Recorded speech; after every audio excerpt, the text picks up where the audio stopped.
everyone, and good evening to all. Among this pandemic, I think we are having the first meeting after taking over of Dr. Ramasubramaniam as President of TNIG Tamil Nadu chapter. I welcome Dr. Ramasubramaniam sir to give the welcome address by the President. Over to Dr. Ram sir. Good evening, everyone. I'm really happy that we are starting this online session just after the annual event held in Tuticorin, where we had a really good attendance, and also we could really, both the live and the online session we could have on the annual event.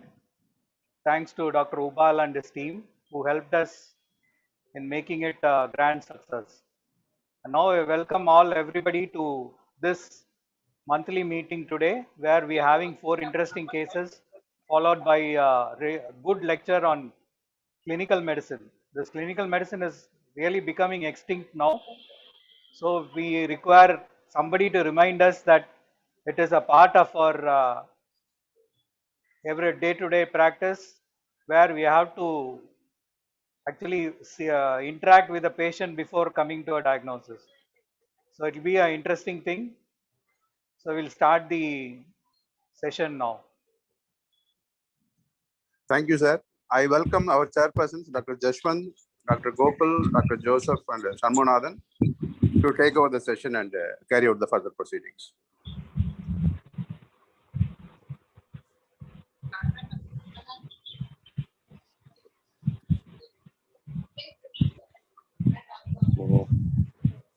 So, Dr. Jaswant, you can introduce the first. Yes, okay. Good morning, everybody. Let us start with the PG session. I request all the PGs to stick to the time. May finish even before 12 o'clock, allow for time for all the question and answer session. First person is Dr.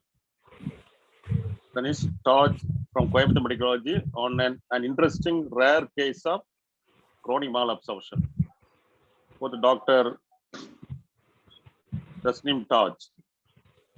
Okay, sir. Sir, shall I share screen? Tasneem, you can share your screen. Please. Okay, thank you, sir.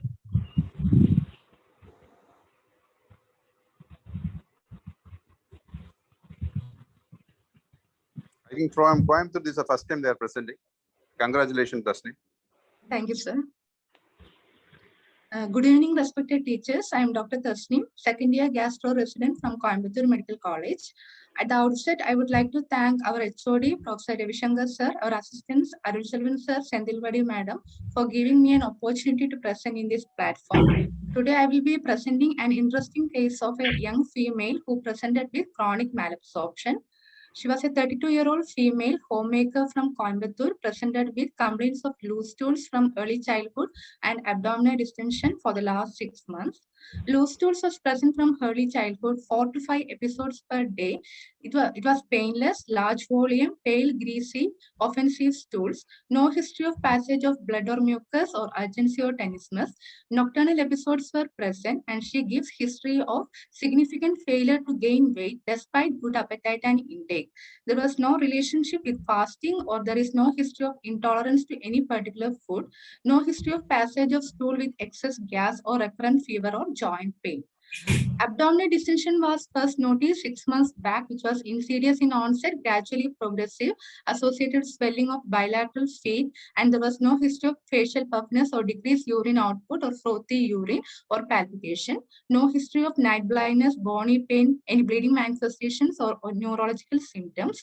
Her performance status was 70 as per Karnofsky scale and 3 as per ECOG score. On system survey, she had attained her milestones normally. No history of seizures or any neurological symptoms or any symptoms pertaining to cardiovascular system or respiratory system. She attained menarche at 15 years of age, and her cycles were scanty and irregular.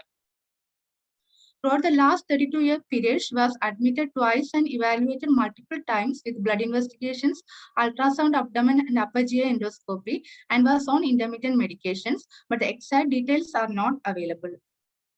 There was no history of diabetes mellitus, systemic hypertension, or tuberculosis, no history of any surgeries in the past or any chronic drug intake.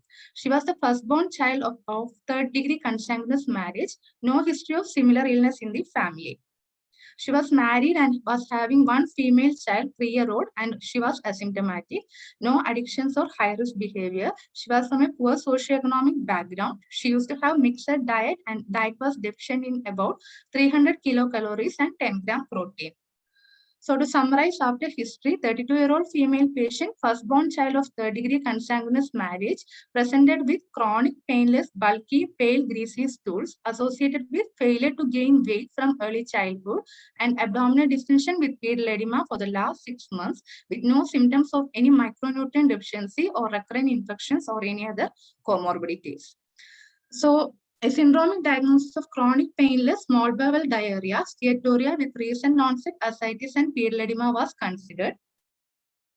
The differentials considered were chronic pancreatitis with exocrine insufficiency, celiac disease and tropical sprue, primary and chronic immunodeficiency types, autoimmune neuroenteropathies, intestinal lymphangiectasia, and congenital intestinal defects and pancreatic enzyme deficiency. In view of history of recent onset ascites and period edema, hypoalbuminemia secondary to protein malabsorption was considered, but still urinary protein loss and chronic liver disease were to be excluded. On physical examination, she was conscious oriented, she was malnourished with a low BMI, diffuse muscle wasting were present, her hydration status were adequate and vitals were stable, pallor and bilateral pitting period edema up to the shin were present. Skin was normal, leukonychia was present. Her hair was sparse and brittle. There were no signs of any vitamin deficiency like bitoid spots, follicular hyperkeratosis, bony tenderness, or bleeding manifestations. No xanthelasma or stigmata of chronic liver disease. Oral cavity was normal. Her frailty score was 11 on 17.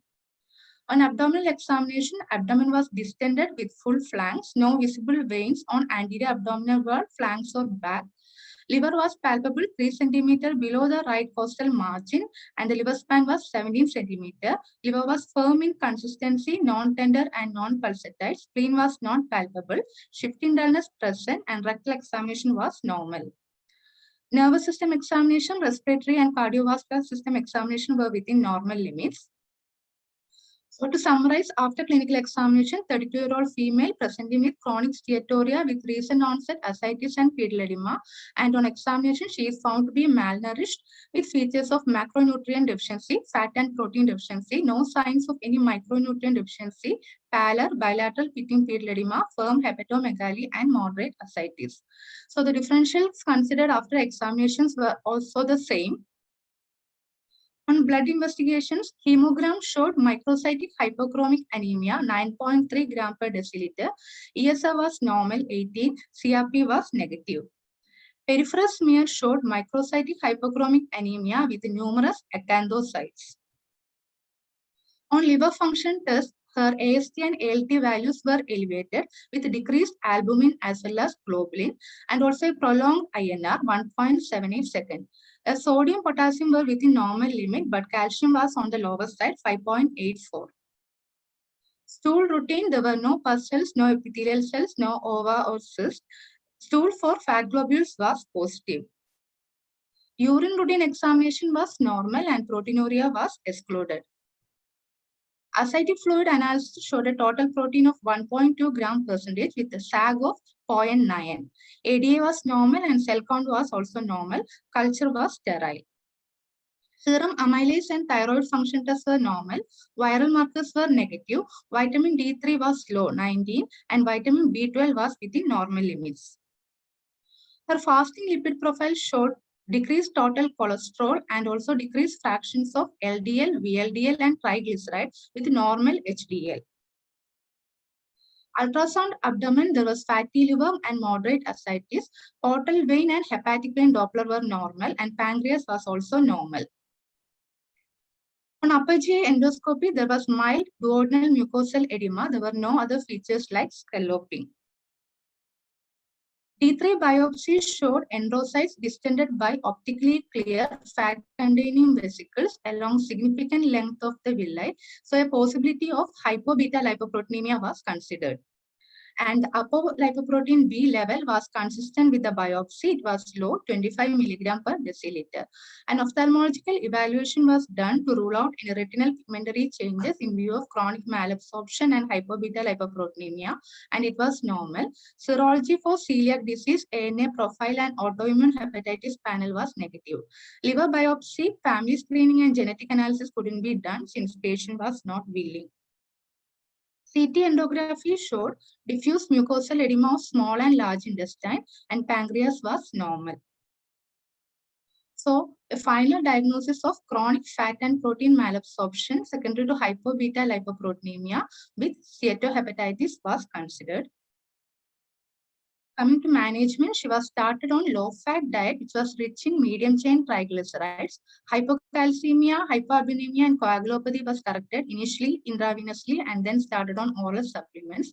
She was started on oral high dose of vitamin A, D, E, and K, and essential fatty acids supplementation. On follow-up, after 1 month, she had mild improvement in steatorrhea, and her liver parameters were also showing an improving trend. Coming to review of literature, there are only a few case reports of beta lipoproteinemia as well as homozygous familial hypo-beta lipoproteinemia. Beta lipoproteinemia was first described by Basin in 1950, and the reported cases are as less as 1 in 10⁶. Both beta lipoproteinemia and homozygous hypo-beta lipoproteinemia are characterized by malabsorption of fat and lipid-soluble vitamins, leading to retinal degeneration, neuropathy, coagulopathy, and hepatic steatosis, which rarely leads to cirrhosis. Both are due to improper packaging and secretion of apolipoprotein containing lipoprotein particles. Beta lipoproteinemia is due to mutation in MTP gene, whereas homozygous hypo-beta lipoproteinemia is due to mutation in ApoB gene. Beta lipoproteinemia is autosomal recessive, whereas homozygous hypo-beta lipoproteinemia is autosomal codominant in inheritance. There is no specific diagnostic criteria. Clinical diagnosis is based on signs and symptoms, acanthosis on peripheral blood smear, virtually absent ApoB containing lipoproteins like VLDL, LDL, and chylomicrons, and a typical duodenal biopsy finding. Definitive diagnosis involves sequencing of MTP and ApoB genes. Mainstay of treatment is adherence to a low-fat diet rich in medium-chain triglycerides, but this is also controversial now. It is now suggested that medium-chain triglyceride supplementation can be given during the initial growth spurt, since there is high risk for hepatic steatosis for these patients already, and also supplementation with high oral doses of fat-soluble vitamin. Prognosis is variable, but early diagnosis and strict adherence to treatment can recover normal neurological function and halt disease progression. All these patients need regular follow-up in the form of assessment of nutritional status and treatment compliance every visit, ophthalmologic and neurological examination every 6 to 12 months, blood investigations like hemogram, LFT, serum electrolytes, and lipid profile annually, and an ultrasound abdomen every 3 years. These are my references. Thank you.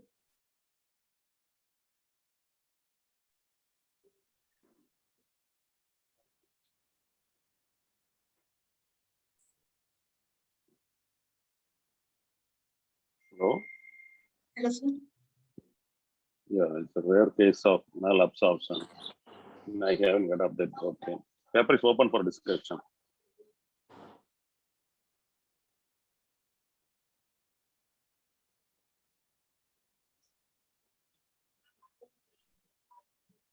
First, let me ask you one question. At what age these patients will develop neurological or ophthalmological complications? Sir, actually, in beta lipoproteinemia, the patient used to have symptoms from infancy itself. And in the first and second decade itself, they used to present with neurological manifestation. And neurological manifestations are the first symptom to appear in beta lipoproteinemia and as well as homozygous hypo-beta lipoproteinemia. And loss of deep tendon reflexes will be the first neurological manifestation. And whereas ocular symptom, loss of night vision as well as color vision, they will be the first symptom the patient will report. Both of these will appear in the first to second decade. This patient is fourth decade, but this is normal, no? Neurological examination normal, no? Yes, sir. This is because there are about 30 to 60 mutations of the ApoB as well as MTP gene. So depending on the mutation, the ApoB protein level of truncated ApoB protein level will be different. So based on that, how much the ApoB protein is truncated, the phenotype may vary. Doctor, What about menstrual history? Yes, sir. Okay, please, continue. Congratulations, a good case and rare case also. And this diagnosis you suspected clinically, it was finally confirmed by histopathology. Is what? Yes, sir. Yes, sir. The pathologist from your medical college, you send it outside? We send it outside, sir. Okay.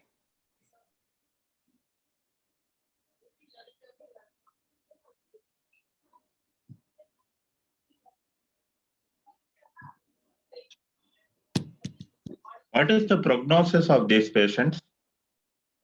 Yes, sir. Beta lipoproteinemia patients, they can present with severe symptoms if not treated. As I told earlier, they can present with neurological and ocular symptoms in the first decade. What is the mean life expectancy? Is there overall life expectancy affected by this condition? Okay, sir. There are case reports telling that the beta lipoproteinemia patients can survive up to 60 years. Even though there has been many case reports of lethality and significant mortality in the first 2 decades also. But 2 case reports were there which were showing that the life expectancy can be up to 60 years also. Again, as mentioned by KRP, sir, this is extremely rare disease. Yes, in first place, how did you manage? Sir?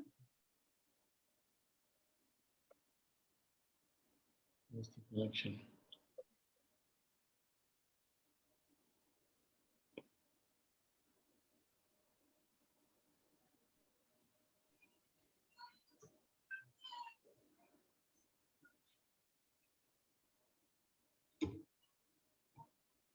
I think Sarmonathan is not audible.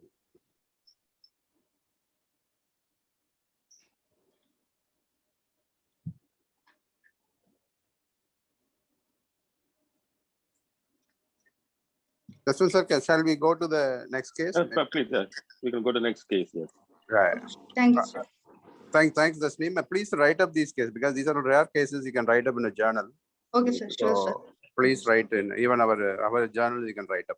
Okay, sir. Thank you, sir. Thank you. I request Joseph to introduce the next case. A messy bun by Dr. Sriram from Stanley Medical College. Share my slide, sir. Not yet. Yes.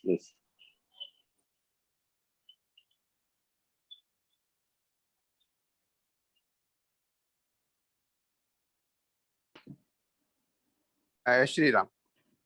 Make it a slide. Make it a slideshow.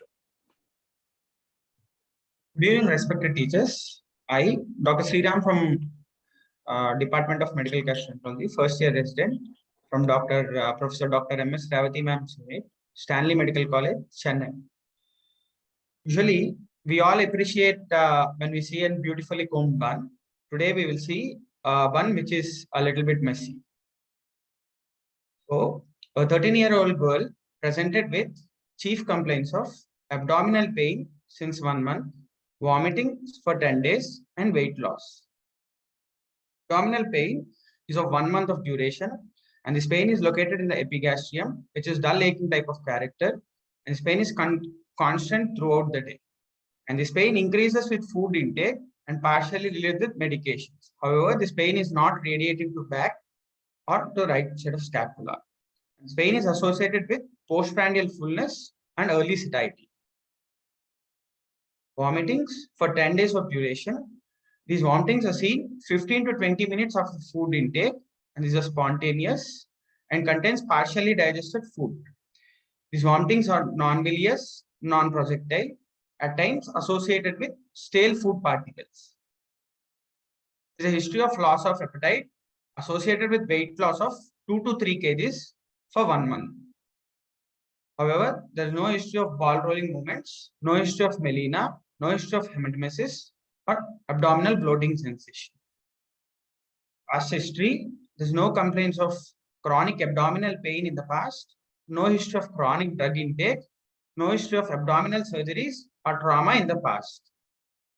She reached all her milestones as per age. She is studying 8th class, regular to school, and there were no school dropouts. She has got no psychiatric illness in the past. With these complaints, she visited the local hospital where they have treated with PPIs and antiemetics. However, there is no relief of the symptoms with the above treatment. So she came to Stanley College, Stanley Hospital. On outpatient evaluation, we found to have mass and further evaluated. On general examination, she is moderately built, undernourished, BMI of 17.3 kg per meter square. Vitals like pulse rate is 80 per minute, BP is 110/70. On general examination, she has got mild pallor, no lymphadenopathy. CVS and respiratory systems are normal. Coming to abdominal system pulse examination, on inspection, there is a fullness in the epigastrium with visible gastric peristalsis from right to left direction. On palpation, a mass is palpated over the epigastrium, which is about 4 into 3 centimeters in size, and this mass moves with respiration. Mass is firm in consistency with irregular borders and non-tender. However, there are no other organomegaly. Percussion, there is a dull note over the epigastrium and no free fluid. On auscultation, vowel sounds are heard and there is no succussion splash. With above history, clinical history and examination findings, we considered a syndromic diagnosis of epigastric mass with gastric outlet obstruction. On further basic investigations, blood investigation showed a mild anemia of 9.8 hemoglobin. Otherwise, total counts and platelets are normal. Electrolyte, both sodium and potassium are normal, and LFT is normal. Ultrasound abdomen was done, which is showing a gas shadow in the region of gastric fundus in the body. Otherwise, normal study. OGD scopy was done here. You can see a mesh of air, mixed food particles extending all along from the OG junction till duodenal bulb.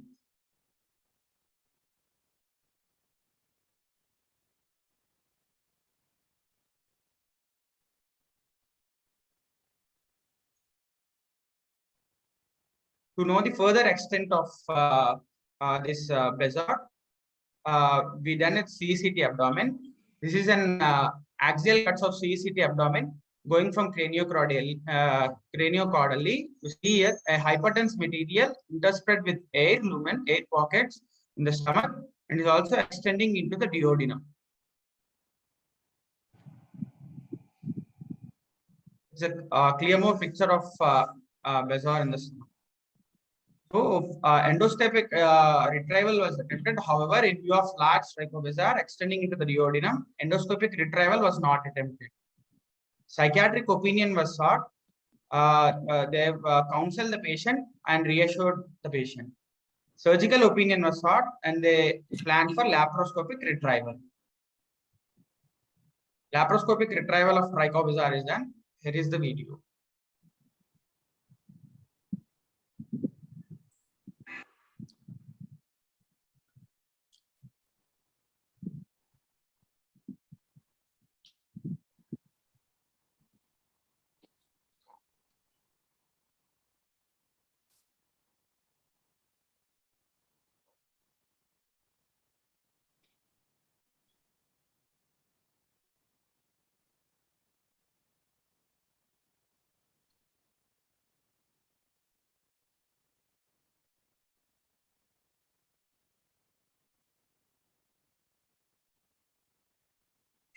This is a final en bloc. Besar was removed laparoscopically. Just take the shape of the stomach extending into the duodenum. Post-operative period was uneventful and patient is observed for 5 days and later discharged. Into discussion. A bezoar is an indigestible mass of foreign material found in the digestive tract, most commonly in the stomach. Types of bezoars. Phytobezoar. This is the most common type of bezoar. It is comprised of vegetable matter high in cellulose and hemicellulose.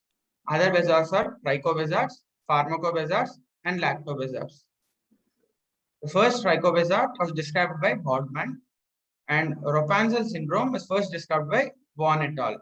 What is this Rapunzel syndrome? It is a trichobezoar which extending into the small intestine due to its long tail. And these trichobezoars predominate in young females in childhood and adolescence and are strongly associated with psychiatric illness.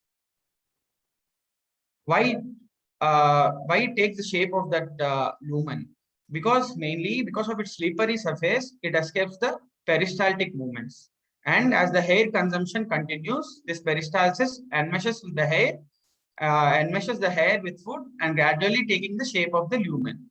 By occupying the space within the gastric lumen, food consumption is restricted and patient experiences weight loss. Trichobezoars may also cause halitosis as they become colonized with bacteria.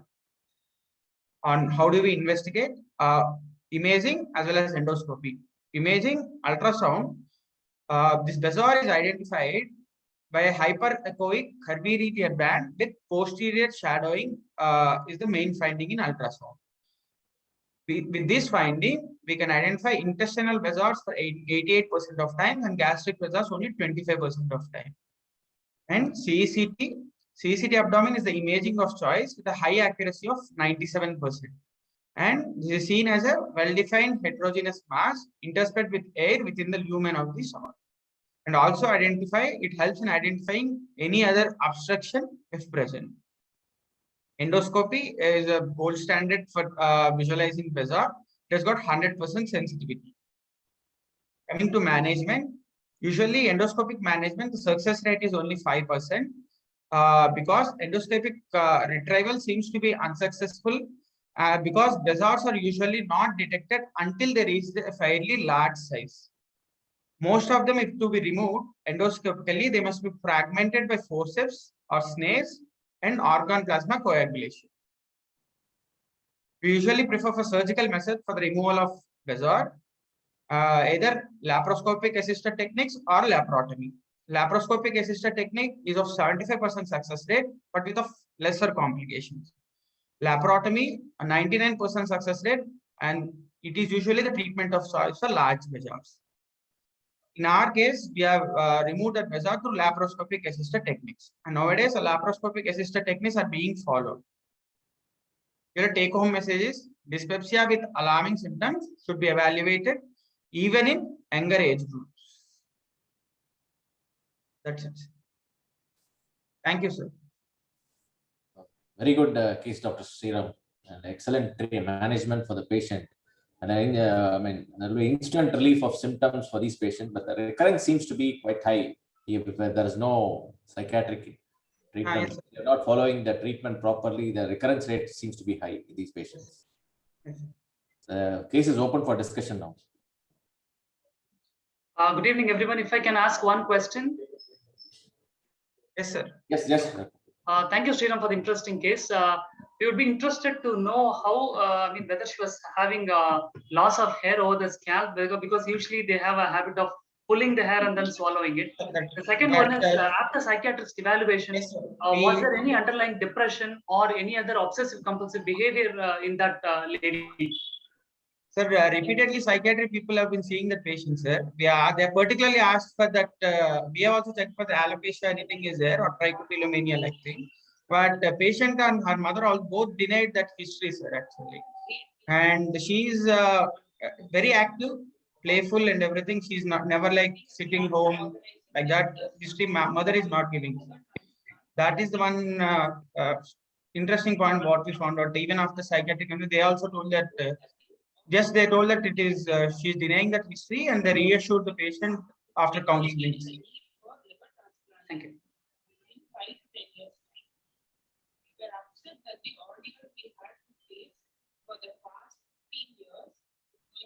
Any other questions from audience?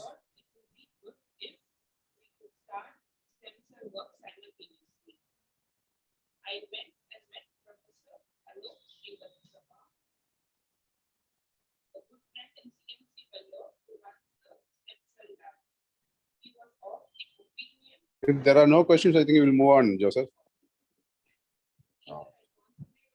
So next, I Thank you, think sir. Gokul, Yes, sir. Gokul, you Thank can you. introduce the third case. Yeah. Yes, Ashwasa. So thank you, Tamil Nadu ISG and Ubal sir for giving me this opportunity.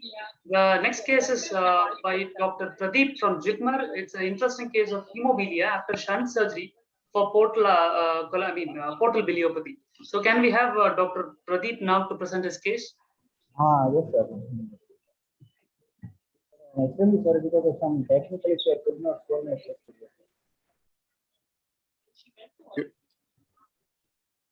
Your audio is also not clear, Pradeep. Is it clear, sir? Yeah.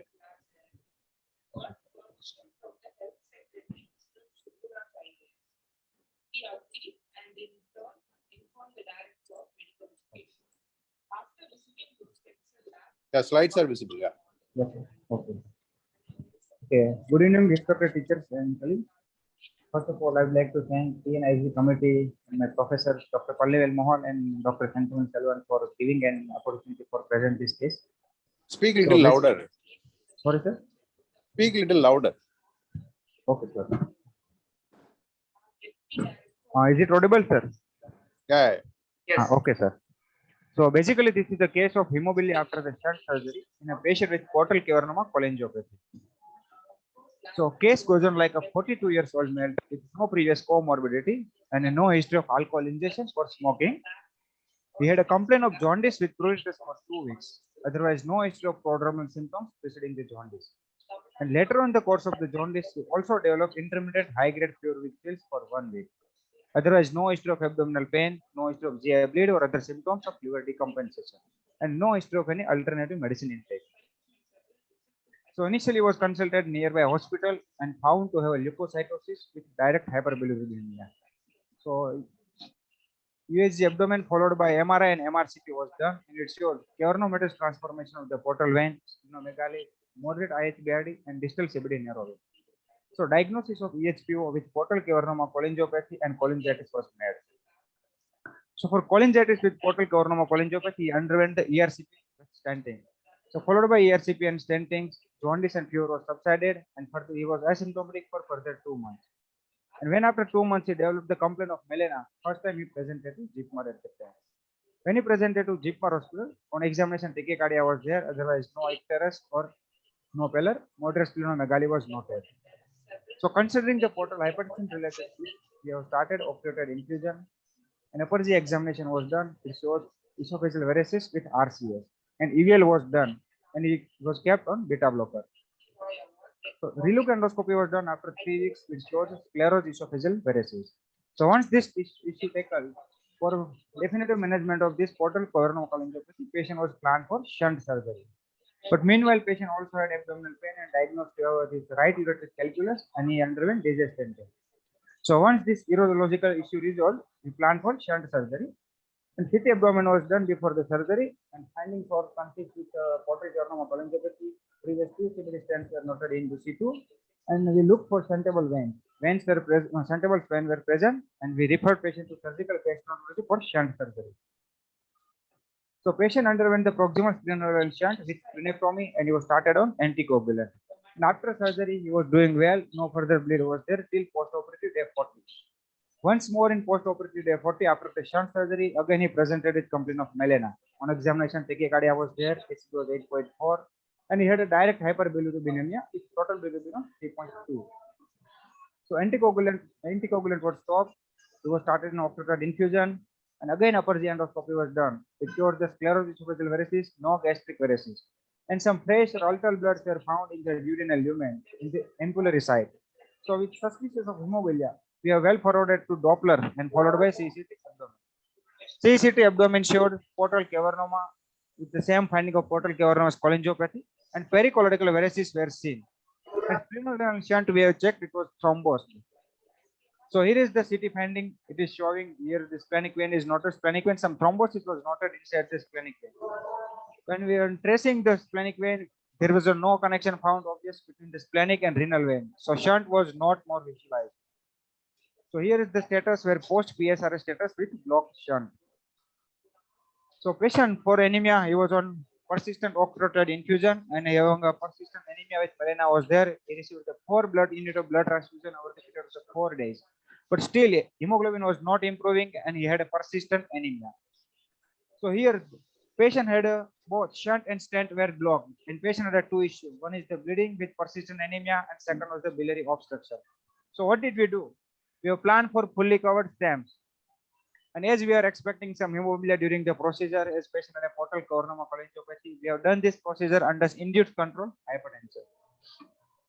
So patient was posted for ERCP under general anesthesia. Patient posted. Induced control hypertension was produced using the nitroglyceride and systemic BP was lowered down from 124 milliliter of mercury to 90 milliliter of mercury. So to reduce the intra-procedure bleed. So once we entered the scope, previous stents were noted in the C2. First stents we have removed using the snare.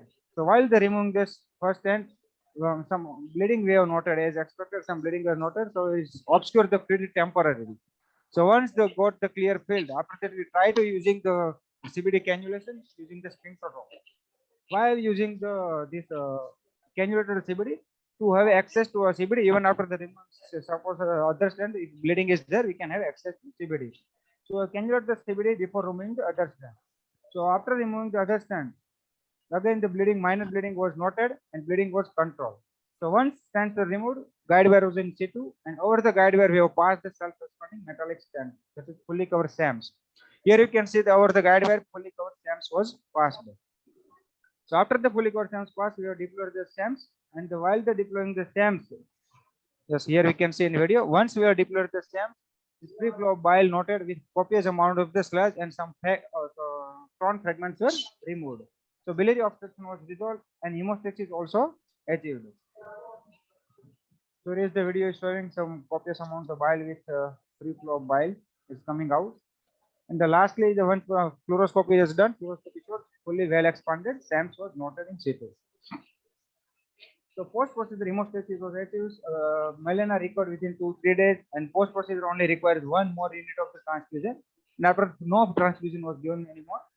And over the period of the 1.5 month, hemoglobin persistently improved, and patient was asymptomatic. So it's currently no GI bleed or jaundice or fever, and is doing well now. So coming to discussion part, extrahepatic biliary system, this portal coronary is defined according to this nasal definition. Extrahepatic biliary system abnormality with presence of portal cavernoma and absence of bile duct injury, primary sclerosing cholangitis, and cholangiocarcinoma. So stages of portal coronary according to the radiology is divided as either early stage or advanced stages. Early changes is because of some paracolloidal varices that compress the CBD and may lead to the impression in the CBD or indentation, while some subepithelial varices they may lead to the shallow impression or CBD wall irregularity. But in case of the advanced, when the prolonged long-standing the portal cavernoma is there, may lead to the ischemic injury to the CBD and lead to the ischemic stricture with upstream dilation.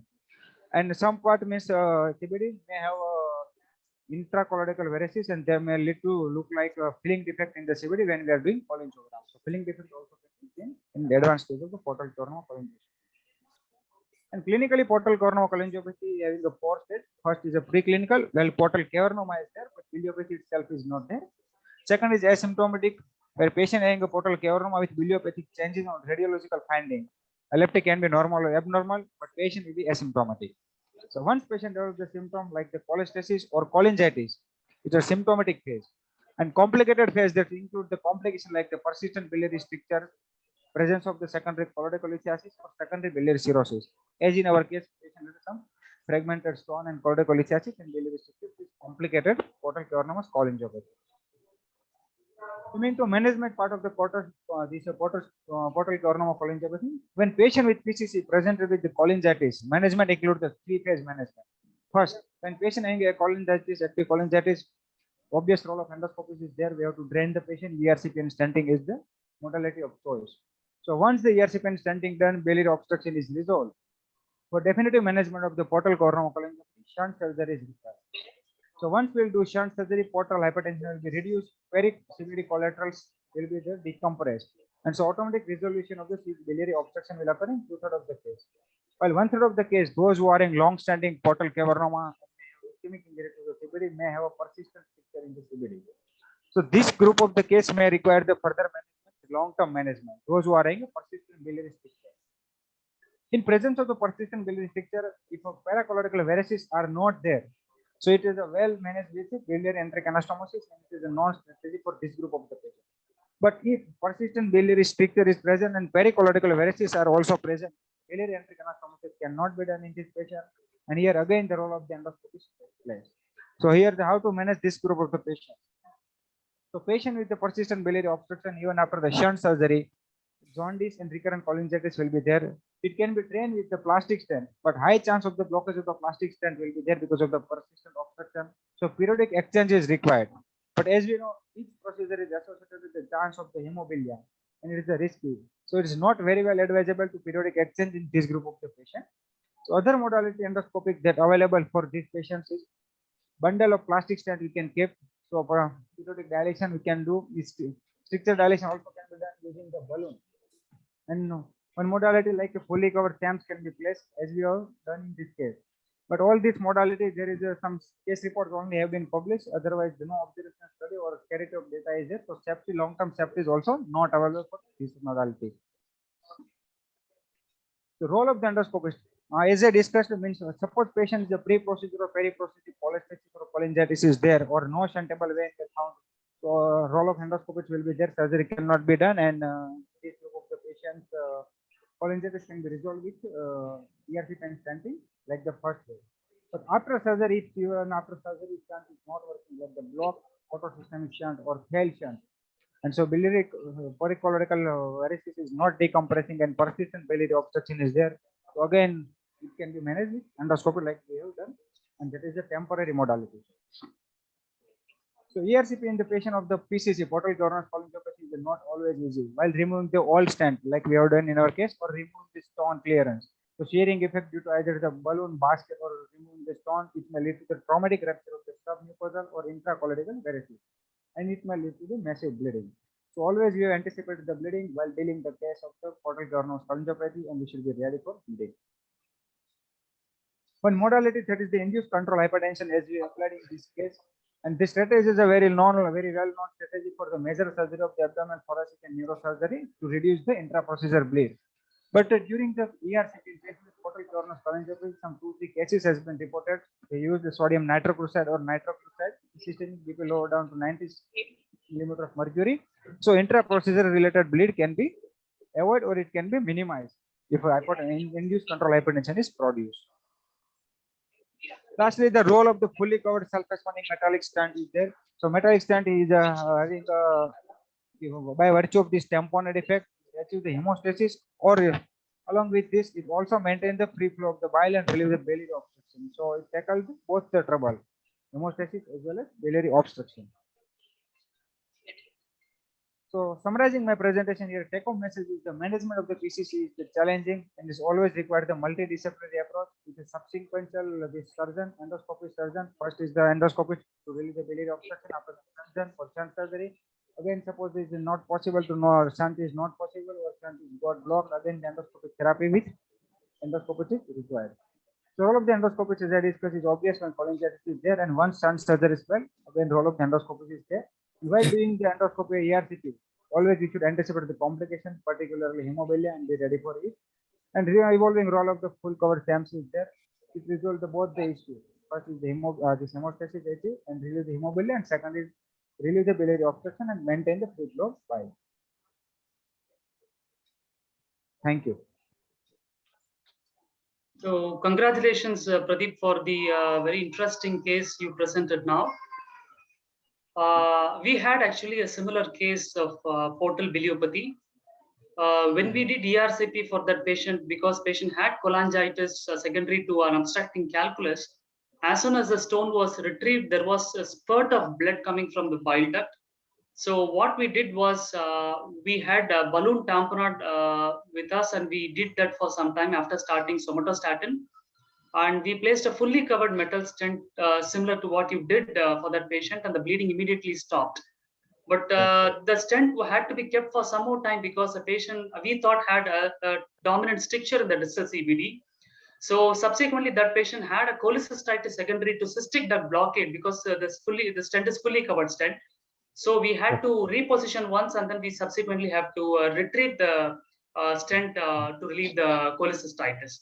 I have a couple of questions for you. Yes, sir. You said that patient had ERCP for the first time when he had cholangitis. Did the patient have a dominant stricture in the distal end? That is number one. And during the time of ERCP, did you notice any esophageal varices, and did you attempt banding those varices because it had some red signs? Number two is, did the patient have any hypercoagulable state? Because this patient had an early shunt thrombosis. Did you evaluate that patient for any hypercoagulable state? That is one thing. I asked for the dominant stricture because to decide when to remove that fully covered stent. If it is going to be only for control of bleed, it is 1 to 2 weeks is enough. If it is going to be a dominant stricture, then it has to be retained for some more time. Yes, sir. First ERCP, first of all, it was done not in our center, sir. Outside it was done. First, when patient was in cholangitis. But even ERCP report wise, sir, dominant stricture was there, sir. So stricture was there, and they have kept, sir, stents. 2 stents they have kept, and they referred the patient. After that, patient had, when he had melena, at the time he came, sir. And when he came to us, sir, at the time patient had, sir, melena and upper GI endoscopy wise, sir, esophageal varices were there, and red color sign was there. So we have done eval at that time, sir. Okay. Did you evaluate for any hypercoagulable states? Hypercoagulable states are actually we have evaluated. 2 things we have done, sir. This PHN and JAK2 mutation we have done because platelets count we have expected to be low in this patient, but platelet count was around 2.5 lakhs. So this JAK2 mutation we have done, sir, but JAK2 mutations turn out negative, sir. Was antiplatelet? I mean, did Aplus syndrome was ruled out? Antiphospholipid antibody syndrome was ruled out. Aplus syndrome, sir, actually we explained the patient. We are not doing here. We explained patient outside, but patient was no more affordable, so we could not do it. Okay. Thank you. The case is open for discussion. I think Professor Jaswant sir would throw more light on surgical aspects of shunt surgery regarding any. Yes. Regarding in shunt, thanks, Rahul. In shunt surgery, thrombosis is calm. Thrombosis due to mainly because of technical errors, either anastomotic technical errors or if due to pancreatitis. When we mobilize the splenic vein, if you injure the pancreas, there is pancreatitis or there may be some umbilical fluid leak. That will cause some inflammation over there and cause thrombosis. In our experience, we have seen that whenever there is increased amylase in the drain, the shunt will go for thrombosis. So we very much take care not to injure even slightly the pancreas. Second thing is mainly technical. Otherwise, we rarely come across any prothrombotic state unless patient has thrombosis in some other place also. In single site thrombosis, whenever we evaluate, it's found to be normal only. So patient has thrombosis here in deep vein thrombosis, cerebral thrombosis, yes, we usually evaluate for hypercoagulable state. Commonly, the thrombosis due to technical factors. Thank you, sir. Justin, sir, you can show some thoughts about the previous case also. We didn't ask you that. That's one, yeah, because in this case, the thrombosis, the infection is very common actually. Whatever we do, infection is very, very common. And patient probably develop wound infection.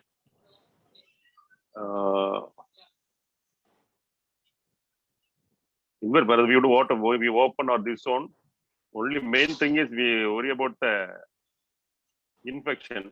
And there will be always the wall will be unhealthy. Gastric mucosal wall will be unhealthy always. Because the vessel stays there for a long time because of pressure, there will be subclavicular torn necrosis will be there. So one should take the sutures very gently actually. The leak is also common. How often you see this kind of trichomes, sir? Yeah, this is the last case. Then we had previous case was done 3 years back, actually. Very rarely only, not that common. Not common. Previous case we did 3 years back only. Oh.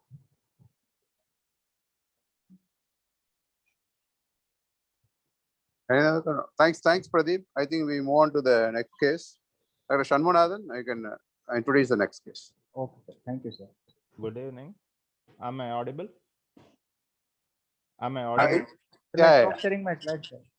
stop sharing. Okay. The next PG presentation will be about Old One Revisited by Dr. Sabarinathan from MedIndia Hospital. Can start the presentation.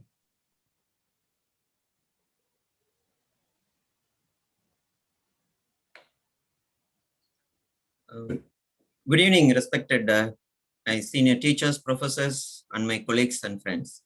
Am I audible, sir? You are audible. You are audible. Yes.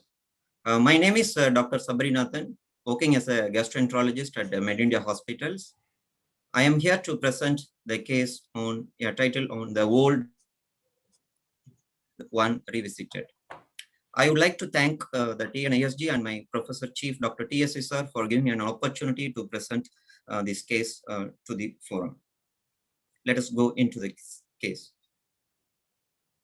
So we are bringing a warm greetings from MedIndia Hospitals, Chennai.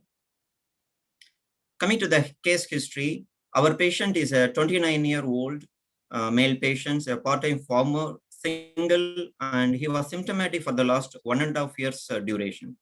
He had a history of loose stools about 10 to 15 times per day. It was watery, large volume. There was no blood or mucus, no tenesmus or urgency. There was no triggering factors like milk or wheat product intake.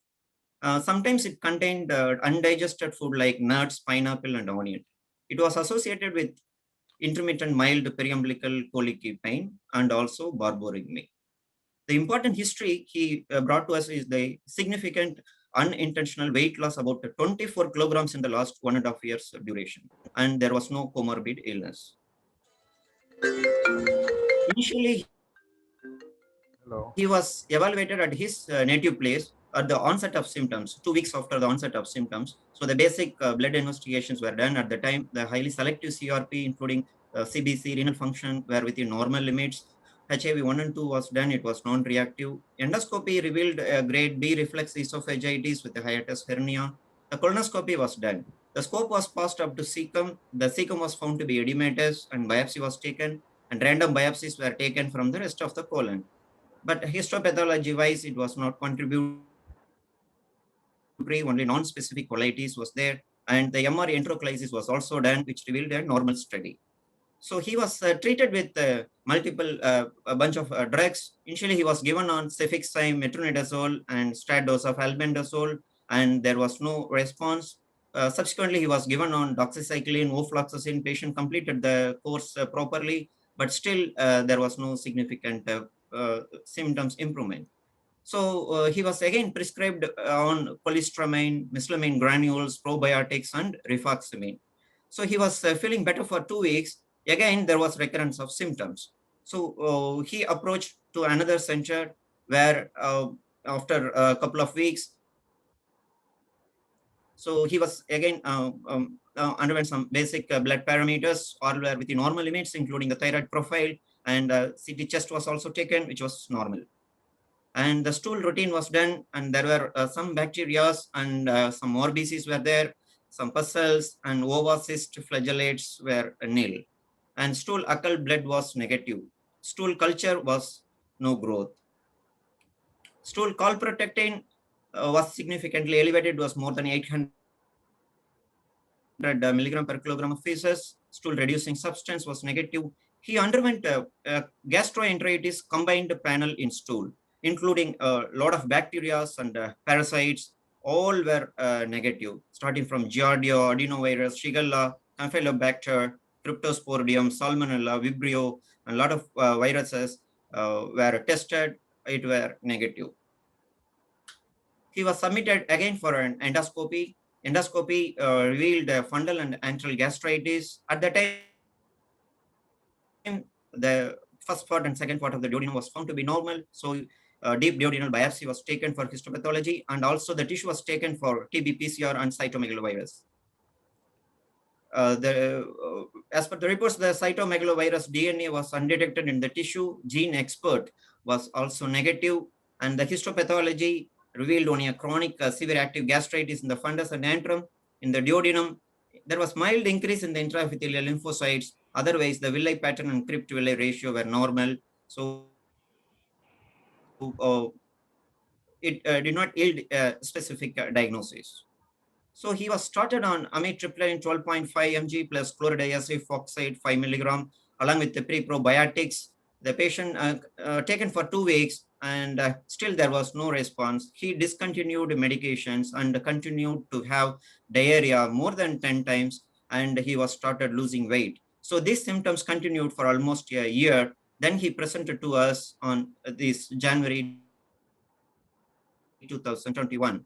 So at the time of examination in our institute, patient was found to have mild glossitis, and otherwise the general examination was unremarkable. He was not that much asthenic or thin built. He was moderately built because previously he was weighing around 80 kilograms almost 1.5 years before. The current weight was about 56 kilograms. Otherwise, vitals were normal, abdomen was soft, not tender, and there was no organomegaly, and bowel sounds were heard. Other systemic examinations were within normal limits. So we made the provisional diagnosis of chronic small bowel type of diarrhea with the features of malabsorption. So what to do next? Patient underwent multiple investigation, still patient having symptoms. Since it was blood investigations were done 1 year before, we repeated certain baseline blood investigations, and including the thyroid function. We found to have slightly elevated CRP, and the chest X-ray was repeated, which was normal, and MAN2 anti-TTG were negative. And also we have done some nutritional workup, which revealed vitamin D deficiency and mild deficiency in the iron, and rest of the parameters like ferritin, B12, and folic acids were within normal limits. So we have submitted for higher imaging. Patient underwent CT enterography, which revealed mild circumferential thickening at the proximal upper, the upper jejunal wall thickening with a prominent mucosal fold, and few prominent mesenteric lymph nodes were noted. So they reported as possibly inflammatory or infective etiology. Here we can see some thickening in the proximal jejunal loops. So again, what to do next? We have diagnostic and therapeutic armamentarium like video capsule endoscopy, enteroscopy. So we opted for antegrade single balloon enteroscopy. We have reached up to the distal jejunum. Here we could able to see the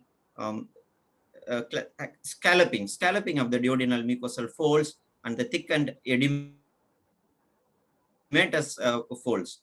It was really surprising, because starting from the deep duodenum, the entire jejunum, the mucosa appeared like this. So we took a biopsy from the thickened folds, and also the granularity were noted. So we would like to listen from the audience. So what could be the diagnosis?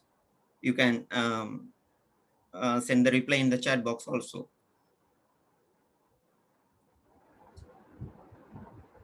So now we will provide you the histopathology reports also. Here we can see the low power magnification and also the high power magnifications of the histopathological slides of these patients.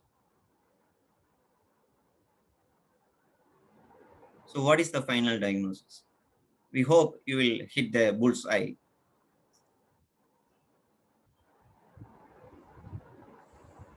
The final report is, there was an adult worm has sharply curved and a pointed tail was noted, and also the cross-sectional was consistent with the strongyloids, and there was moderate expansion of the lamina propria by the cells like lymphocytes, plasma cells, and there were so many eosinophils also were noted. So finally we arrived to the diagnosis, the strongyloids. So we treated the patient with ivermectin 12 milligram per oral once daily for 2 days. We also have given the albendazole 400 milligram per oral twice daily for 7 days. We also he was supplemented with nutritional supplements like folic acid, calcium, and other things.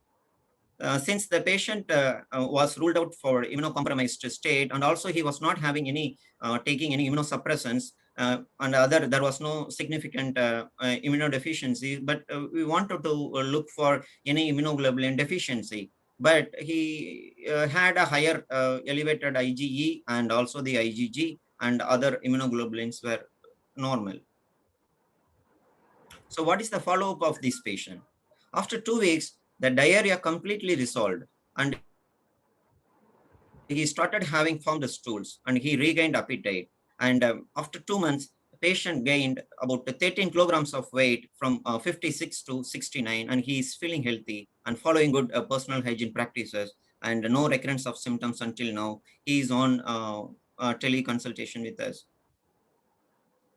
So this is before treatment. So after treatment, he gained about 13 to 14 kilograms of weight. So let us have a quick look on a strongyloid. It's caused by Strongyloides stercoralis in humans. Coming to the life cycle of strongyloids, the infective filarial form, it enters through the skin. So at the site of the skin, after entering, it has the clinical characteristic features of cutaneous larva migrans, where you will have the serpiginous pattern of the migration of the parasites, and it reaches the systemic circulation, then to the lungs, and while patient coughing out, it comes to the throat, and then again the patient swallows the sputum, and then it goes into the small intestine.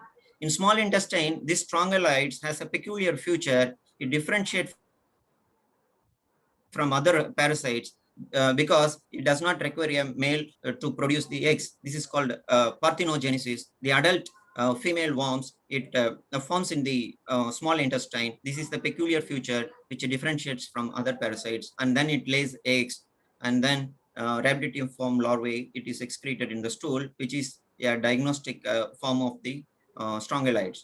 And the another classical feature and the important characteristic of strongyloids is the autoinfection. So what happens to the autoinfection? The rhabditiform larvae, which comes through the stool, it enters the perianal skin, and again it infects. And also the adult female worm, which is present in the small intestine, it penetrates into the intestine, and then it disseminates to the organs and causing the hyperinfection syndrome. This is very, very important in patients with immunocompromised state, and also patients who are taking on immunosuppressants. Because once the patient develops disseminated disease, he may develop aseptic meningitis and gram-negative sepsis, and also if it's left untreated, the mortality reaches up to 90%. And it has 3 different clinical presentation: acute and chronic strongyloids. In our patient, it was a chronic strongyloidosis with the features of malabsorption. In acute case, patient will have some epigastric pain or loose stools or a cough, and also itching, and cutaneous larva migraines will be there. In patients with the chronic strongyloidosis, they will present with features of malabsorption, chronic diarrhea, or alternating constipation, or they may present with the protein losing enteropathy, features like that. In hyperinfection syndrome and disseminated strongyloids, if it is left untreated, then the mortality reaches up to 90%. This is very, very important in clinical practice. So what about the diagnosis? The serial stool examination is the gold standard method, but a single stool examination reveals it has the sensitivity about only 30%. So we have to repeat the stool examination up to 7 times to reach the 100% sensitivity. And also we have to use the various characteristics methods like Berman concentration, Porady-Murray filter paper culture, and quantitative acetate concentration technique. And also you can do a nutrient agar plate culture also, where you can develop the larvae, and also you can demonstrate the serpiginous pattern of larvae in the culture. And Duodenal aspirate is more sensitive than the stool examination, but it is an invasive procedure. And the duodenal biopsy also may reveal the parasites. You have the serological tests also. It is quite sensitive, but it may produce some false positive reactions because cross reactions with other filarial parasites decreases their specificity. But it's difficult to distinguish between active cases and also the past infections by serological methods. And nowadays they are developing a recombinant antigens which are more sensitive and more specific also. So this is a very, very important slide.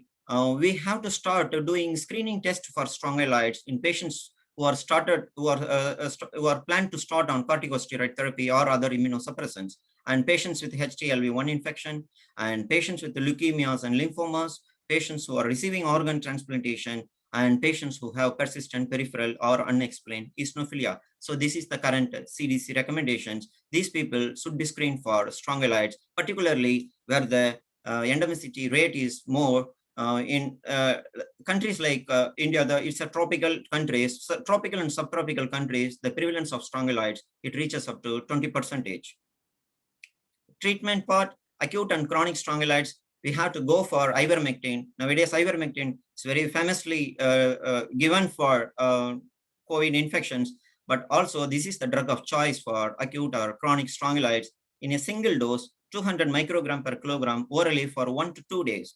And alternative therapy is albendazole 400 milligram orally twice a day for 7 days.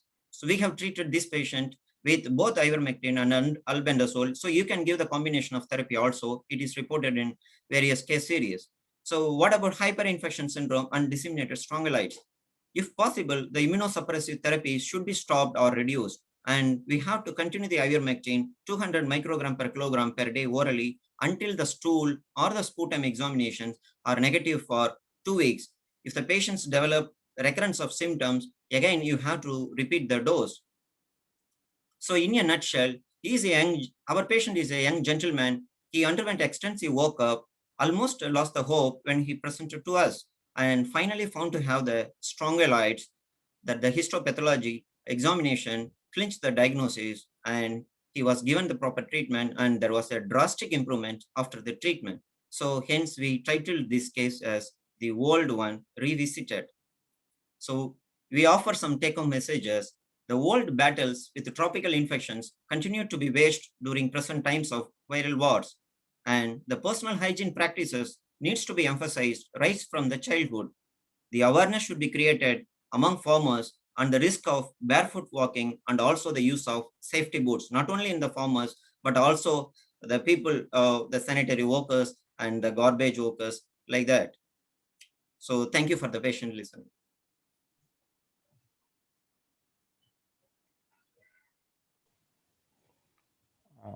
Dr. Sabari, that was a good presentation.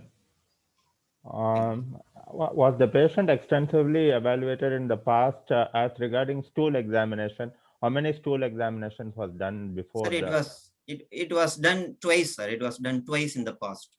And any duodenal biopsy was also done prior to this episode? Yes, sir. The first endoscopy which was done at his native place, they did not do any duodenal biopsy. But 1 month later, again, he approached another institute where he underwent a deep duodenal biopsy. At the time, the duodenum was found to be normal. They reported as D1, D2 was normal.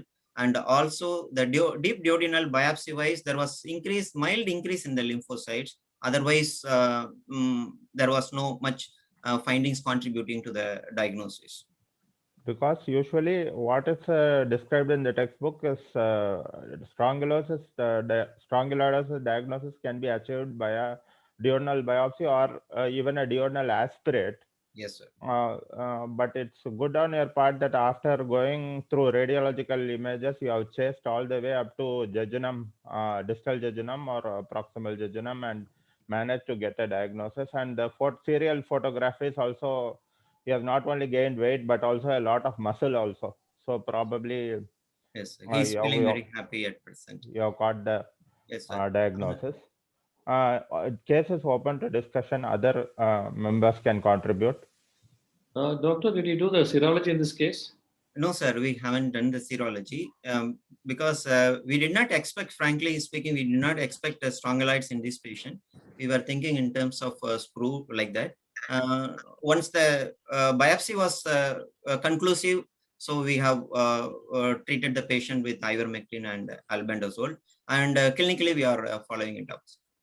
We have had a similar case long ago, similar presenting like malabsorption. Yes, sir. But it was concluded as lordosis, and with the treatment, patient totally became normal. Yes, sir. There is two questions in the chat box. Professor Sai Manon asked, the worms easily seen moving in the stool exam. Proves experience in stool exam matters. Your opinion about that? Because stool examination is most neglected part in routine practice. I don't think anybody is doing a proper stool examination. What I'm saying among the technical side. Yes. Your opinion about the stool examination. Yes, sir. And also we have to, as per the literature, we have to use the special methods described in the literature, and special concentration methods also contribute to the, it will increases the sensitivity of the detection of larvae. The other question is from ARV. Was the patient not put on any anti-helminthics before? That is before your center presentation. Yes, sir. He was given only a single dose of albendazole at his native place just 2 to 3 weeks after the onset of symptoms, sir. From Damodar question, why deep duodenal biopsies fail to show the larvae? Yes, sir. That is, I think, the previous biopsies. Yes, sir. The deep duodenal biopsy was taken 1 month after this procedure. And at that time, as per the report, the duodenum appeared normal. So probably that much inflammation was not there, I think so.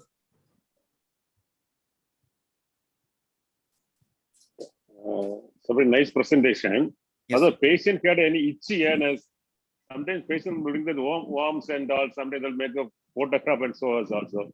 Yes, sir. Sir, actually, when we received the diagnosis, we retrospectively asked the patient whether he noted any urticaria or like any features like larva occurrence. Actually, patient brought the history that he had some urticaria and like some serpiginous pattern of rash also he noticed earlier, sir.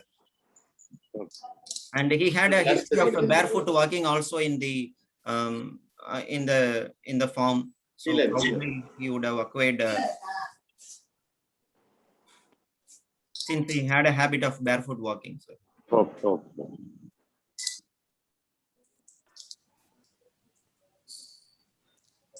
I think one of their calprotectin value was quite high. Yes. Almost 700. Yes, sir.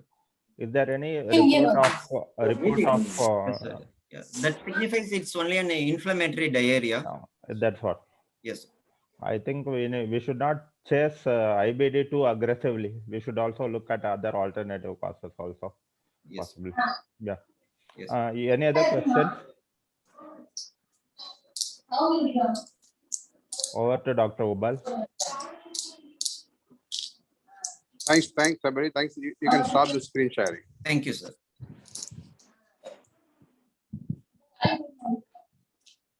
Thank you, sir. Lakshman, can you mute the others? Yes, sir. Yes, sir. Technical team, please mute. Now we move on to the secretary report.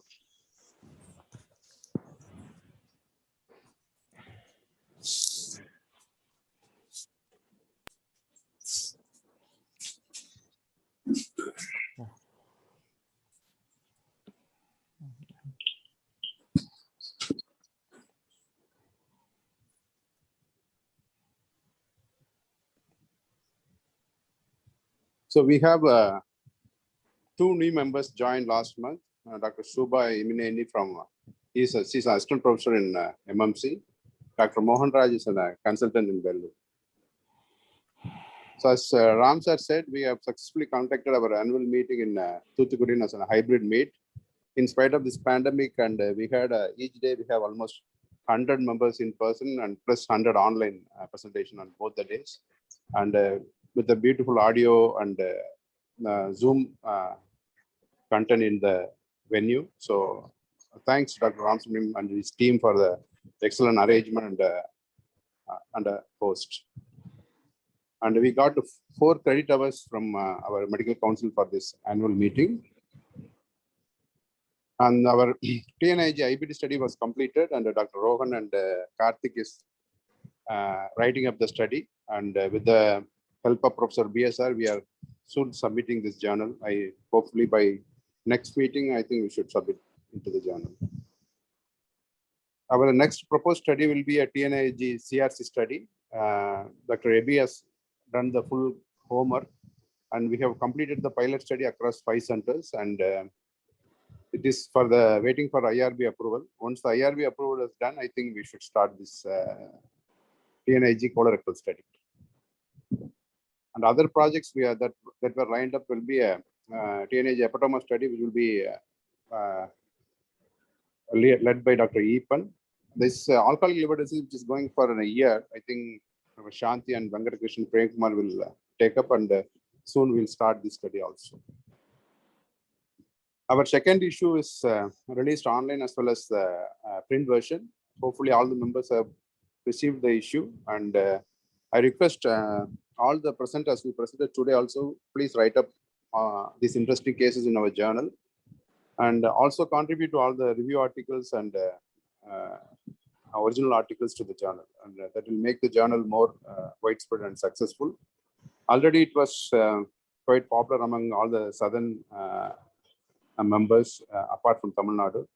Even the second issue, I think we have seen articles from Mysore and other places.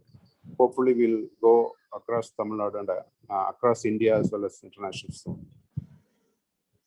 This is some of the thought process we are taking up this year mostly. This hepatitis C eradication, I was talking when I took over as a secretary.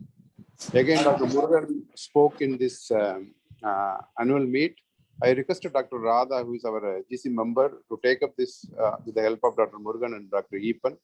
We plan to have some Rotary or some NGOs to help us to go across Tamil Nadu. Even though this hepatitis C infection is very negligible in Tamil Nadu, we try to eradicate, because the national eradication year will be 2030. We try to eradicate by hepatitis C by 2025. Maybe we should take it up across Tamil Nadu with the help of NGOs, and we welcome suggestion from members also how to go about this. And this is the other thing we plan to have, that is TNIG rat killer poisoning treatment protocol. This is again an idea by Dr. Eepan, and the main center will be Tanjore Medical College, where the number of TNIG rat killer poisoning is quite high. I requested Dr. Ramkumar and Dr. Ganeshan to have a word with their ICU people. What is the current treatment? We plan to have a treatment protocol where the liver transplantation facilities were less, and we try to have a modified protocol for acute liver failure due to rat killer poisoning. This will be only specifically for our patients. And again, I requested our GC members, Dr. Arul Prakash and Mahadevan, to have some kind of endoscopic training for younger colleagues, both who are passed out as well as postgraduates. And I feel a lot of practicing gastroenterology passed out after the 2010. They are still not become members. I request all the members who convince them or encourage them to become a member of TNIG. I think that's all for the presentation.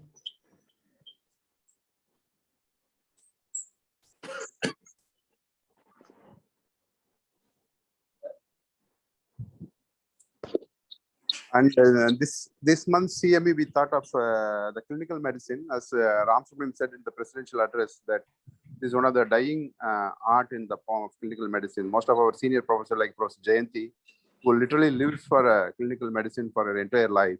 And this is one part of the medicine we don't want to lose our younger colleagues to miss out. And this is one of the important aspects in everyday, our day-to-day practice. And Dr. Sarojini is very fond of teaching clinical medicine, and he has the passion. And he also talked about this topic before. And when I called her, she was in India, but suddenly because of some urgency, he has to leave for UK. And from UK, I think she was under quarantine. From quarantine, she is giving a talk on clinical medicine, the dying art. Over to Dr. Sarojini.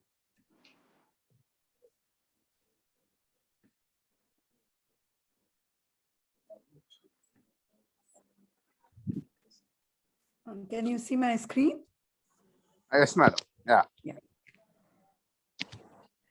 So as Dr. Ubal said, when he asked me to talk on this topic, which I had presented at a meeting in our hospital some time ago, I was a little hesitant at first. I wondered if it was too simple a topic for this forum where, you have complex cases and advanced endoscopic procedures. But Dr. Ubal reassured me that it would be okay. So I hope I will live up to his confidence in my ability.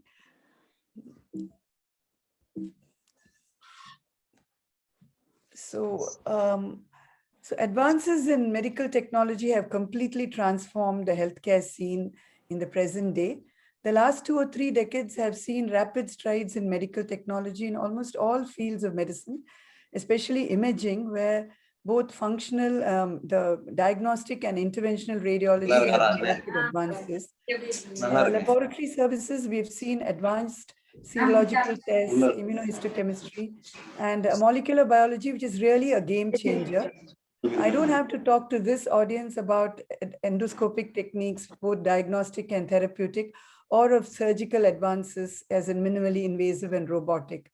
In therapeutics, we have seen more and more newer antibiotics, antivirals, biologicals, but where in cancer therapy, the whole scene, there's been a total change of scene because of the advent of targeted therapy.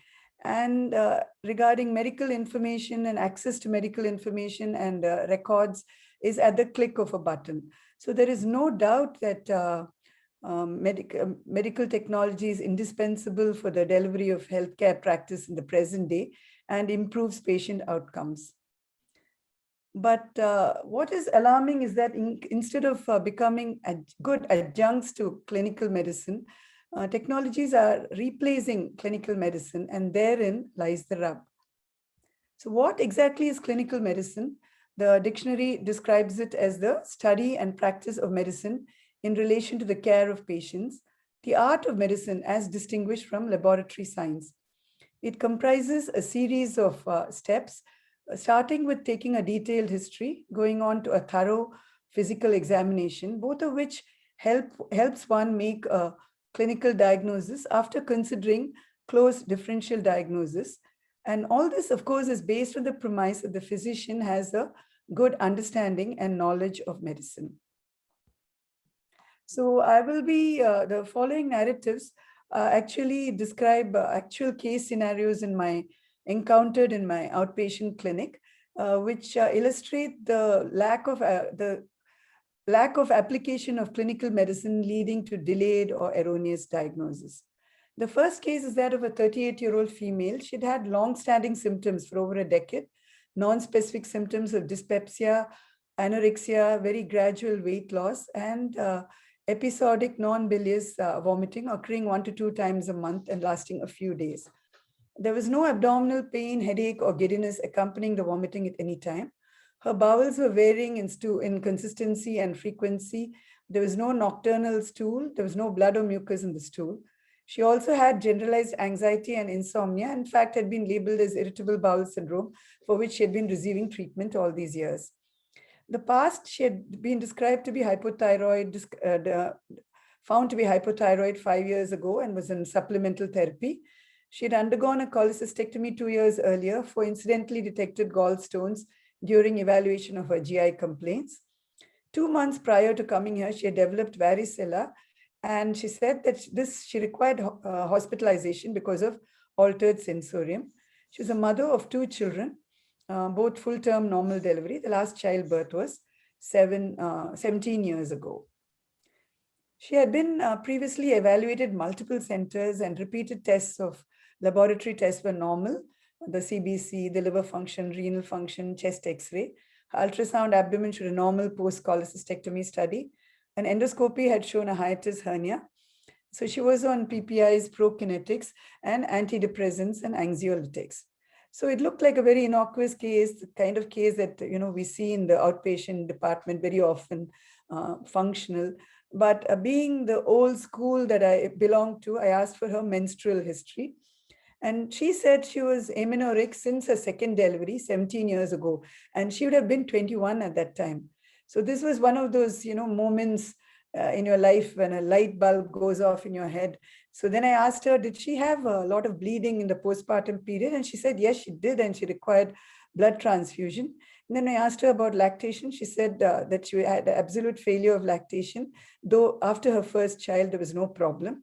And her symptoms at all, her gradual weight loss began after this.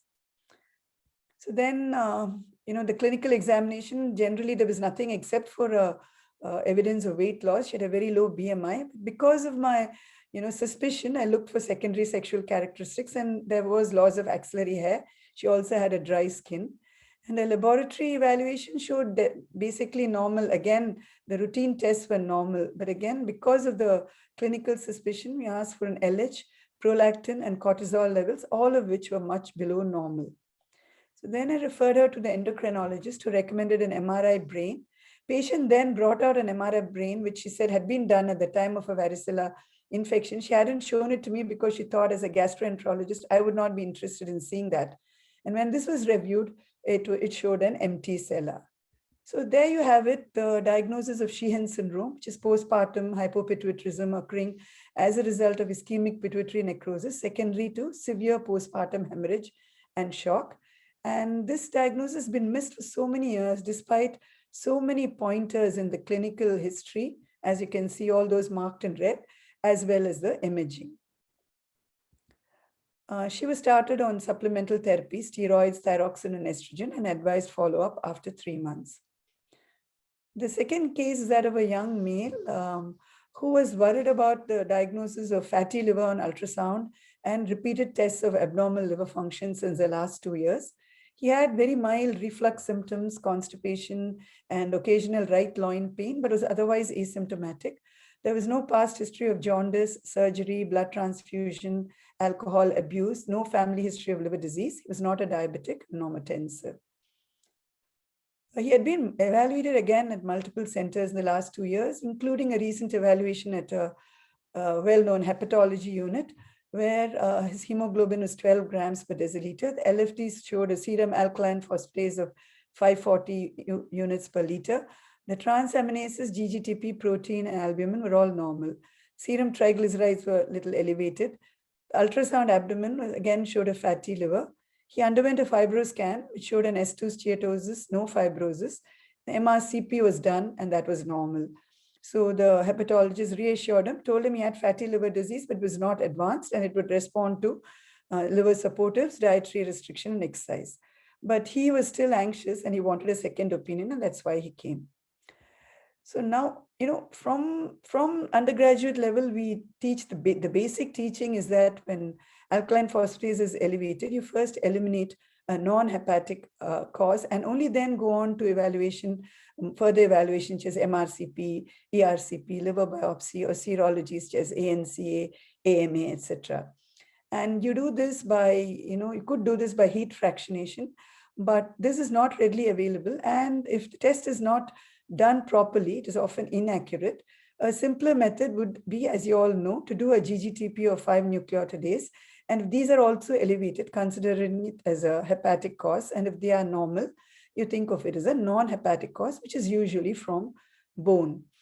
And perusal of all his reports showed that wherever the GGTP was available, because it's not part of the LFT in every center, but wherever the GGTP was available, it was always normal. And the only abnormality was the alkaline phosphatase. And once you home in on this, it is very simple to go on to further evaluation, which included a calcium, PTH, and a vitamin D. The vitamin D was normal. The calcium and PTH were elevated, suggesting a primary hyperparathyroidism.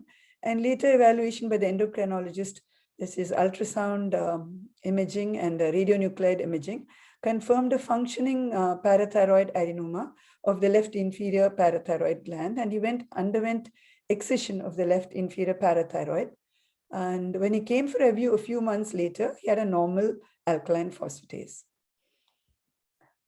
The third patient was a 54-year-old male. He came to a physician in our hospital with the following complaints: pedal edema and abdominal distension of 6 months duration, dyspnea on and off, dyspepsia, non-specific GI complaints. He had anorexia and weight loss of 6 kg, lethargy, extreme fatigue, He had been recently detected to have mildly impaired glucose tolerance. He had a past history of regular alcohol intake, but had been abstinent for 1 year, and his brother had died of alcohol-related liver disease. So he had been diagnosed elsewhere to have liver cirrhosis, and in fact had been recommended a liver transplant. And when he came here on clinical examination, he had significant pedal edema and ascites, and he looked very ill. So investigations here showed a relatively normal hemogram, except for the ESR of 70 millimeters per hour. The INR was normal. The HbA1c was marginally elevated. The renal function was normal. He had mild dyslipidemia. His LFT showed a normal bilirubin, mild transaminitis. His GGTP and alkaline phosphatase was significantly elevated. He had a low albumin. A globulin was 2.8. The chest X-ray was normal. The ultrasound showed a coarse liver and ascites and prostatomegaly. And he had significant proteinuria, 3+ proteinuria, but no CAS. The physician had later gone on to do an echo, which showed a normal left ventricular systolic function, an EF of 68%, but grade 3 diastolic dysfunction and asymmetric septal hypertrophy with a kind of speckled pattern of the interventricular septum. And they suggested it was a possible restrictive cardiomyopathy. His urine protein loss was quantified to be about 7 grams per deciliter, very significant. The physician, for reasons best known to him, had asked for a CECT abdomen, which showed hepatomegaly, hepatic venous outflow obstruction, and hypoattenuation of spleen. And he was referred to me for the evaluation of the CT findings.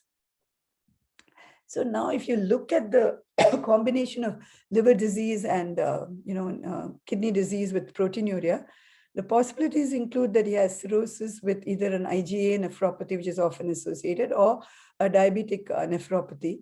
And because of the infiltrative pattern of the liver disease, we could think of an infiltrative disease of the liver with kidney involvement, which could include lymphoma, sarcoidosis, and amyloidosis. But if you throw in restrictive cardiomyopathy, the disease that seems most likely is amyloidosis. So could this be amyloidosis? But the CECT findings really do not fit in. They were a little puzzling. So then one can, I went on to look up the literature for what are the findings in hepatic involvement and splenic involvement in amyloidosis. And you find that they're pretty non-specific. You get heterogeneous attenuation of the liver due to involvement of the vessel walls with hepatomegaly. You can actually get vessel abnormalities, luminal irregularities, and abrupt changes in diameter of the hepatic vessels due to the deposition of the protein. One of the Kim and others said that there's a relatively specific appearance which is known as the triangular hepatomegaly due to mild atrophic changes in the lateral border of both hepatic lobes, but this is very rarely seen. What is marked is the hypoattenuation of the spleen, and this is due to the protein deposition and due to ischemia due to the protein deposition in the vessels. So then, I also picked up the phone and talked to our radiologist and said, could you review the CT and, could this fit in with amyloidosis? And then she looked it up again and said, yes, of course, it could be amyloidosis. So then we did the calcium level and I went on to do the serum immunotyping, which confirmed an IgG lambda monoclonal gammopathy. And we still need a tissue diagnosis. And here it helps to know that though proteinuria is there and a kidney biopsy would give diagnosis, what we should realize is that gastric biopsy has been shown to be, gastroduodenal biopsies have been shown to be very useful in the diagnosis, especially of AL amyloidosis, and is superior to rectal biopsy in AL amyloidosis. And in fact, in series of cases where there was renal involvement in amyloidosis, the kidney biopsy was either, it was risky or it was not available. Duodenal biopsy, they showed 100% sensitivity in picking up amyloidosis, and gastric biopsy following closely with an 80% sensitivity. And also, in our case, we need an endoscopy to exclude varices. So that is what I did. And you can get the appearance in amyloid. You can get a congestive pattern, like a congestive gastropathy. You can get the non-specific gastritis-like picture, nodular pattern, or hemorrhagic gastritis, or what we must remember is that it can look normal. So when you suspect something like amyloidosis, you take biopsies, even if it looks normal. So the antral and duodenal biopsies showed pale eosinophilic deposits with Congo red staining, showing apple green birefringence to polarized light. And this staining was resistant to potassium permanganate pre-treatment, which shows that it's possibly non-AA amyloidosis. So then refer to the hematologist, and we found there's an increase in free lambda chains. The bone marrow cytology and biopsy showed a plasma cell dyscrasia with 7% plasma cells, and it was started on dexamethasone and bortezomib. So what went wrong in these three cases? The first two were, really elementary. They would be spotters in internal medicine. And the third would have been identified sooner or later, but there is a pleasure in being the person to, get the diagnosis. So what went wrong? Did technology fail? Well, I think it was not a failure of technology, but it was the fact that technology was applied without, using clinical medicine as a background. In first case, technology, MRI brain showing an empty cella was actually useful for diagnosis, but it was not given importance because enough attention was not given to the patient's history of secondary amenorrhea and lactational failure. In the case two, a wrong expensive technology, MRCP, for a non-hepatic cause for an elevated alkaline phosphatase was utilized in the patient workup. And in case three, technology, the CECT abdomen was not at all essential for making a diagnosis, and it was actually misleading when taken out of context. So what are the lessons that we have learned from these cases? One is that we should never bypass or curtail the medical history or physical examination. Though it is considered rudimentary, these serve as the foundation for all clinical decision-making. And generations ago, William Osler said, listen to your patient, he's telling you the diagnosis, and this dictum still stands true. And whenever necessary, we should be prepared to ask leading questions. This lady would never have volunteered, lactational failure or, postpartum hemorrhage, but it is up to you to ask these leading questions. Study. The older the population, the higher the incidence of poor antibody causes.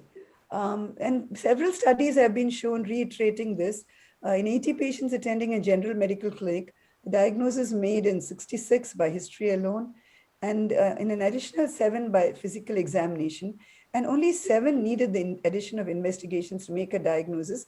But I think this was in 1985 at a time and possibly clinical skills were even better. But a more recent study says that 20% of this was in a diagnosis emergency department patients admitted to the Department of Medicine of an academic hospital. We found that 20% of diagnosis could be predicted by history alone, and physical examination increased the diagnostic accuracy by another 40%. And only basic investigations like an ECG, X-ray, basic lab tests added a further 33%. And only in 7% did we need very advanced investigations. And the second is, when trying to establish a diagnosis, we should try not to deviate from well-established algorithms, because these have been established after a lot of study. Of course, we should not stick to algorithms, but we should not deviate from them, as we did in the detection of the alkaline phosphatase elevation. We must always formulate a clinical diagnosis and order tests to substantiate this, not the other way around. I was inspired by this topic by this article by Herbert Fred, a physician, in the Texas Heart Institute Journal. He has two interesting terminologies which is coined. He calls them technological tenesmus, uncontrollable urge to rely on the latest medical gadgetry for diagnosis, and hyposcilia, a deficiency of clinical skills. And he says that these two are the maladies of modern medicine, and when combined, they are really deadly. And we should avoid ordering expensive high-tech studies when cheaper, simpler procedures can supply the needed information. In a study done over a decade on the number of CT and MRI scans, it was found that the number of CT scans doubled and MRI scans tripled, but they made absolutely no change in the diagnosis of the illness. So we must be circumspect in ordering expensive studies. And we should never hesitate to re-examine a diagnostic test if it is at variance with our clinical impression. There's so many times that, we need to talk to the pathologist if the biopsy report doesn't fit in with our impression. And they're all willing to review the slides and, and review their impression. Similarly with radiology. And we need time. We should find the time to do these things. And in our quest for specialization and super specialization, we should not forget the basic knowledge of medicine. There was a study done by Hashem et al., and they gave hypothetical cases to specialists, cardiologists, nephrologists, gastroenterologists. They found that the specialists could generate diagnostic hypotheses only within their specialty. They had a very narrow field of vision. So we should never forget, as happened, all these cases presented to the gastroenterologist, and the first two, they were not gastroenterology problems. And if we, look at them only from a gastroenterology point of view, we would be missing the diagnosis. So my appeal is to my junior colleagues, the ones who are the postgraduates now, is that while I know most of you have joined gastroenterology because endoscopy is exciting, I want to reassure you, being not much of an endoscopist or not a therapeutic endoscopist myself, that there is as much pleasure, as much of a thrill, as much mental satisfaction in getting a clinical diagnosis right as in doing a difficult CBD cannulation. And but after all this, despite this, having said all this, we also have to remember that we are human beings.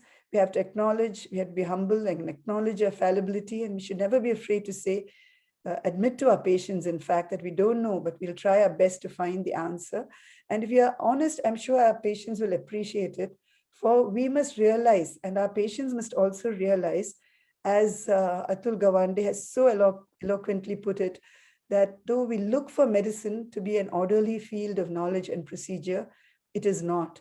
It is an imperfect science, an enterprise of constantly changing knowledge, uncertain information, fallible individuals, and at the same time, lives on the line. There is science in what we do, yes, but also habit, intuition, and sometimes plain old guessing. The gap between what we know and what we aim for persists. And this gap complicates everything we do.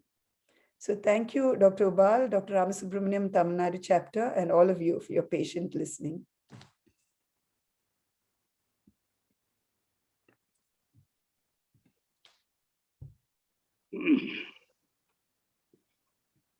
Sarojini? Yes, am I audible, Ubal? No, you're audible, sir. Very well done, ma. Need of the hour. As you rightly said, it's totally forgotten part of it. But fortunately, the patient has to see the doctor, and doctor cannot keep quiet unless asking for some questions. Otherwise, about 2 decades back, people used to say the American way of treating the patient, where patient is seen with all the bunch of investigation, this and that. And this has got a real value, and probably the need of the hour. You have clearly exposed the lacunae, what is going on here. Well done, Sarojini Ma. Thank you. That was an excellent lecture. Actually, it reminded me of my student days. We had a cardiologist in Stanley Medical College who used to conduct clinical examinations, clinical classes in the afternoon. At 2 o'clock, Dr. Shivarajan sir, NSR sir. I was a student too. He used to come at exactly 2 o'clock, and the diagnosis is only by history. Physical examination will go on only after we answer all his questions in clinical examination. Otherwise, he'll cut the class and go read and come. And the other thing, the first class he said is, first thing you should learn as a doctor is to say loudly, I don't know. And you have to immediately write it down in your pocket note, what you have missed. Go read it and tell him the next day. Right. So we used to have real good clinical examination classes those days. But unfortunately, what I find nowadays is there's no bedside clinics going on. All the clinical examinations are taken in air-conditioned rooms and with only one patient, and everybody sitting cozily in nice environment. And most of the time, what I find, especially with the large number of students, is most of them in the back will be just keeping their mobiles on and going and playing some games and other things. So unless you have a bedside clinics with limited number of students, I think clinical examination is going to be a dying art. And that has to be, at least you have to remind them repeatedly in between that it has to be the order of the day rather than all this high-tech investigations. Thank you. Thank you, madam. Very nice lecture. Thank you.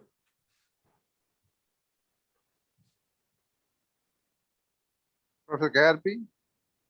Very nice lecture, madam. Unless we are thorough with our clinical knowledge, artificial intelligence will take over. So we have to improve clinical. No other go.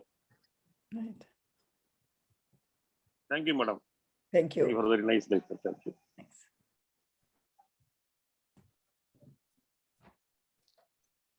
Other chairpersons, KRP sir? I just wanted to say that today's presentations were all good. So they restored my faith in the future generation. I think, you know, they showed that good aptitude for clinical medicine also. The first case, the first two especially, you know, they presented really well.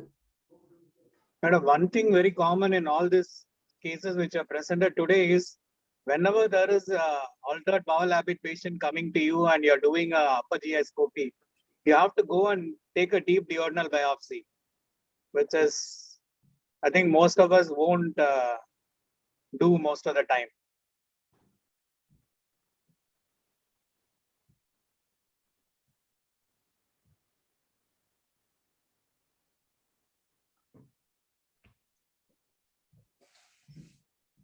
And some comments from the audience. Venkateswaran said clinical examination can never die. It has to be refashioned. And again, he said clinical examination, right investigation are pair of twins. This fact was brought out by you. Okay. Dr. Ratnasamy said excellent lecture by Dr. Sarojini. Okay, thank you. So I'm now still in quarantine. So this was nice for me for a change.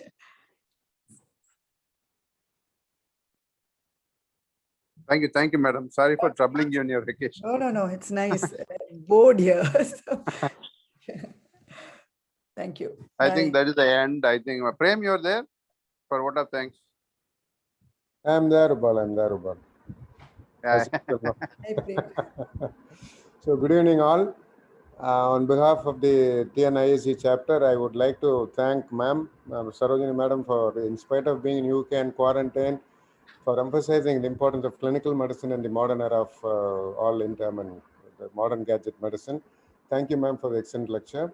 Thank you. I would like to thank the chairpersons, Dr. Jeswan, Dr. Gokul, Dr. Joseph, Dr. Shanmuganathan, and also the presenters, Dr. Tasneem Taj from Coimbatore Medical College, Dr. Sriram from Stanley Medical College, Dr. Pradeep from Jitmar, and Dr. Sabri from Mid-India for their wonderful case presentation.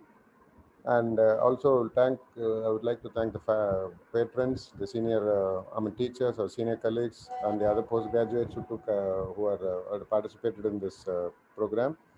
And I would also like to thank Solaris team, headed by Lakshman and this entire team for having helped us in organizing this event. And thank you once again. And we'll next month we'll meet, and our secretary will be giving us the details of next month's meeting. Thank you. Bye. But usually we'll skip May. maybe we'll. With the corona thing, I think we can. Pandemic is going to be severe. I think we'll skip May and we'll have it in June. Yeah. Thanks, Prem. Okay. Bye. Bye, madam. Bye. Thank you.